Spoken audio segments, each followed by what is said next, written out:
Շուտով կպատրվի Ալիևի դիմակը Եվրոպայում։ Փորձագետները համոզված են, որ կապացուցվի Բաքուն ադրբեջանական գազի անվան տակ ռուսական գազ է վաճառում Եվրոպային, շրջանցելով Ռուսաստանի նկատմամբ եվրոպական պատժամիջոցները։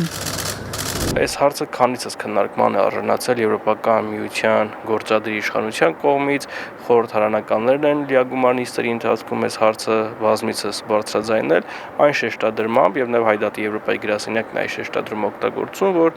Ադրբեջանը ըստ էության խաբում է Եվրոպական միությանը, հայտարարելով, թե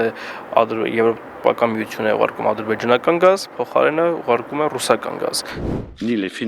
Եվրոպացի խորհրդարանականների ու Հայդատի Եվրոպական գրասենյակի ջանքերով Եվրամիությունն ու Եվրոպական խորհրդարանը վերջապես ընդունել են համատեղ ակտ, ըստ որի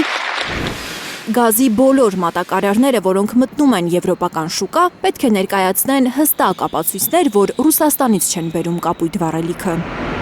Դա կիրառման ենթակա է բոլոր անդամ պետությունների համար, անկախ նրանց ազգային օրենսդրություններից,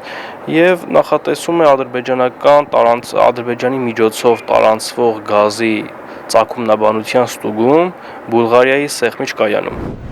Տեխնիկապես ինչ մեխանիզմներով է ստուգվելու ադրբեջանական գազի ծագումնաբանությունը, էներգետիկ փորձագետները դժվարանում են ասել։ Սակայն քաղաքագետները ԵՄ-ի այս դիրքորոշումն արդեն իսկ համարում են ուժեղ ապտակ Ալիևին։ Կարևոր է, որ գործադիր իշխանության դիրքորոշումները, նրանց քաղաքական ուղեգիծը մոտարկվի Եվրոպական խորհրդարանի որոշումներին, դիրքորոշումներին, եւ այս համատեքստում նաեւ այս բանաձևը կարևոր է։ Ադրբեջանական երկակի քաղաքականության մասին Եվրոպական խորհրդարանի պատգամավորները, Հայդատի անդամները միշտ են խոսել, ելույթներ ունեցել։ Սակայն Եվրամիությունը կարծես ջայլամի քաղաքականություններ ընտրել։ Եթե ապացուցվի, որ Ադրբեջանը շրջանցում է Ռուսաստանի դեմ պատժամիջոցներն ու ռուսական գազ վաճառում Եվրոպային, եվրոպացի խորհրդարանականները հույս ունեն,